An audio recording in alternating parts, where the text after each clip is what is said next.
উপদেষ্টা মণ্ডলীর সদস্য এনসিপিতে আছে, উপদেষ্টা মণ্ডলীর সদস্য বা এনসিপি সদস্য উপদেষ্টা মণ্ডলীতে আছে, এবং যখন এনসিপি একটা রাজনৈতিক দল উপদেষ্টা মণ্ডলীর হয়ে জনগণের সামনে বক্তব্য রাখতে পারে, গণমাধ্যমের সামনে বক্তব্য রাখতে পারে, তখনই পরিষ্কার হয়ে যায় কে কে এক দল। সেটা নিয়ে আর বড় আকারে কোন উত্তর দেওয়ার কোন প্রয়োজন আছে বলে আমি মনে করি না।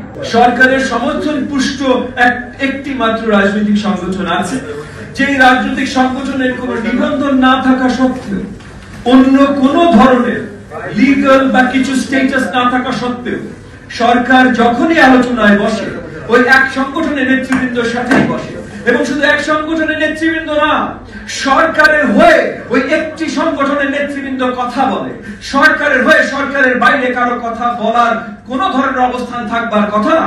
কিন্তু আমরা বারবার দেখি যে সরকারের হয়ে যখন ওই সংগঠনের নেতৃবৃন্দ কথা বলে, তখন সরকারও পরিষ্কারভাবে মেনে নেয় যে ওইটাই সরকারের স্ট্যান্স।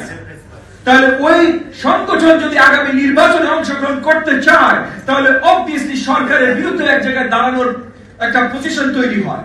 দেখেন, প্রথমত আপনি খবর গণমাধ্যমের অংশীদার, আপনি গণমাধ্যমের সাথে আছেন, সো বাংলাদেশের রাজনৈতিক শক্তি কতগুলো আছে, কারা আছে, এটা সম্বন্ধে আপনার আরেকটু ভালো পরিচিতি থাকা বোধহয় আমরাও আশা করতে পারি।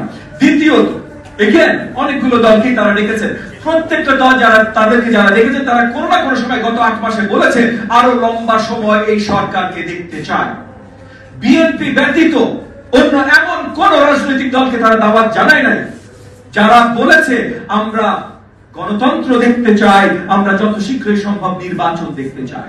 আপনারা যদি একবার একটু পরিষ্কার করে তাকান, আমি অন্য কোন রাজনৈতিক দলকে ছোট বা বড় করছি না, কিন্তু পরিষ্কার দাওয়াত যাদেরকে দিয়েছে তারা পরিষ্কারভাবে গত 9 মাসে একবার, দুইবার, অনেকে বারবার বলেছে এবং বলে আসছে যে এই সরকারকে আরো বেশি লম্বা সময় থাকতে হবে।